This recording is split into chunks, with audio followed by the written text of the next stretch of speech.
ಕುಂಭಮೇಳದ ಬಗ್ಗೆ ಆಕ್ಷೇಪಾರ್ಹ ಹೇಳಿಕೆ ನೀಡಿದ್ದ ಮಲ್ಲಿಕಾರ್ಜುನ್ ಖರ್ಗೆ ವಿರುದ್ಧ ಆಕ್ರೋಶ ವ್ಯಕ್ತವಾಗ್ತಾ ಇದೆ. ಎಐಸಿಸಿ ಅಧ್ಯಕ್ಷರ ವಿರುದ್ಧ ಭುಗಿಲೆದ್ದ ಆಕ್ರೋಶ.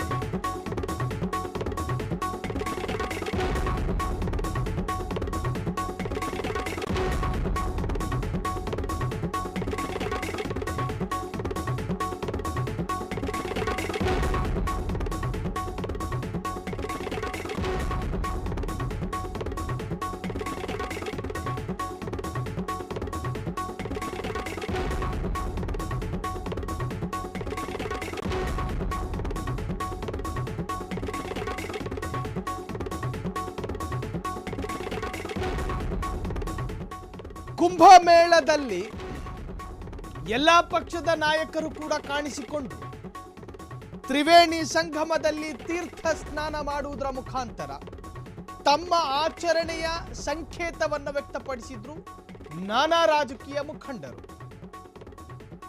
ಪಕ್ಷಾತೀತರಾಗಿ ತ್ರಿವೇಣಿ ಸಂಗಮದಲ್ಲಿ ಸ್ನಾನ ಮಾಡಿದ್ರು. ಅದರಲ್ಲಿ ಹೆಚ್ಚು ವಿವಾದವಾಗಿದ್ದು ಕೇಂದ್ರ ಗೃಹ ಸಚಿವ ಅಮಿತ್ ಶಾ ಹೋಗಿ ತೀರ್ಥ ಸ್ನಾನ ಮಾಡಿದ್ರು. ಅದನ್ನ ಆಧಾರವಾಗಿಟ್ಟುಕೊಂಡು ಎಐಸಿಸಿ ಅಧ್ಯಕ್ಷ ಐಟಿಬಿಟಿ ಸಚಿವರ ತಂದೆ ಮಲ್ಲಿಕಾರ್ಜುನ್ ಖರ್ಗೆ ಒಂದು ಮಾತನ್ನ ಹೇಳಿದ್ರು.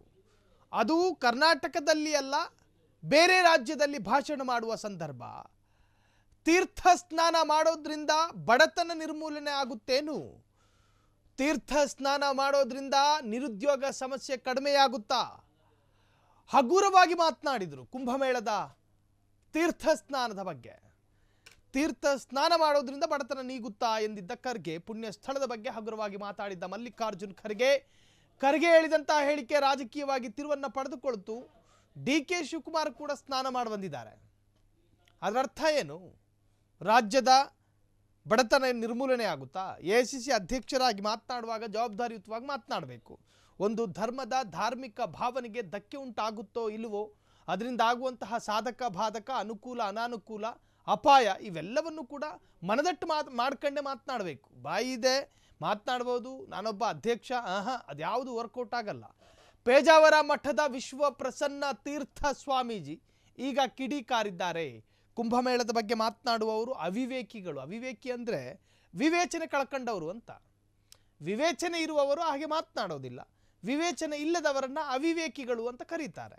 ಸೊ ತೀರ್ಥ ಸ್ವಾಮೀಜಿ ಈಗ ಅದನ್ನೇ ಹೇಳಿರೋದು, ನಾವು ಹೇಳ್ತಾ ಇರೋದಲ್ಲ. ಕುಂಭಮೇಳದ ಬಗ್ಗೆ ಹಗುರವಾಗಿ ಮಾತಾಡುವವರು ಮೂರ್ಖರು ಎಂದ ಶ್ರೀಗಳು. ಕುಂಭಮೇಳದ ಬಗ್ಗೆ, ಬೇರೆ ಧರ್ಮದ ಬಗ್ಗೆ, ಬೇರೆ ಆಚರಣೆಯ ಬಗ್ಗೆ ರಾಜಕಾರಣಿಗಳು ತಮ್ಮ ತೆವಲು ತೀರಿಸ್ಕೊತಾರೆ. ತಮ್ಮ ತೆವಲನ್ನು ತೀರಿಸ್ಕೊತಾರೆ. ಈ ಚಟಚಕ್ರವರ್ತಿಗಳು ಇರ್ತಾರೆ ಕೆಲವು ರಾಜಕಾರಣಿಗಳು. ಏನಾದರೂ ಒಂದು ಹೇಳಲೇಬೇಕು. ಸೂಕ್ಷ್ಮ ವಿಚಾರಗಳನ್ನು ವಿವಾದಾತ್ಮಕವಾಗಿ ಹೇಳೋದು, ಆಕ್ಷೇಪಾರ್ಹವಾದಂಥ ಹೇಳಿಕೆ ಕೊಡೋದು, ಅದು ಹೇಳಬೇಕಾದ್ರೆ ಸ್ವಲ್ಪ ಹಿಂದು ಮುಂದೆ ಯೋಚನೆ ಮಾಡಬೇಕು. ನಾಳೆ ದಿನ ಅದು ಎಷ್ಟು ಮಟ್ಟಿಗೆ ಪರಿಣಾಮ ಬೀರುತ್ತೆ, ಸಮಾಜಕ್ಕೆ ಯಾವ ಥರದ ಸಂದೇಶ ಹೋಗುತ್ತೆ. ಈಗ ಪ್ರಯಾಗರಾಜ್ನಲ್ಲಿ 8ಕ್ಕೂ ಹೆಚ್ಚು ಕೋಟಿ ಜನ ಸೇರಿದ್ದಾರೆ. ಅಷ್ಟು ಜನ ಒಂದು ಧರ್ಮಕ್ಕೆ ಸೇರಿದವರು. ಅವರಿಗೆ ಭಾವನೆಗಳಿರ್ತಾವೆ, ವಿಶ್ವಾಸ ಇರುತ್ತೆ, ನಂಬಿಕೆ ಇರುತ್ತೆ. ಆ ನಂಬಿಕೆಯ ಆಧಾರದಲ್ಲಿ ಕುಂಭಮೇಳಕ್ಕೆ ಹೋಗಿ ಪ್ರಯಾಗರಾಜ್ನಲ್ಲಿ ತ್ರಿವೇಣಿ ಸಂಗಮದಲ್ಲಿ ತೀರ್ಥ ಸ್ನಾನ ಮಾಡ್ತಾರೆ.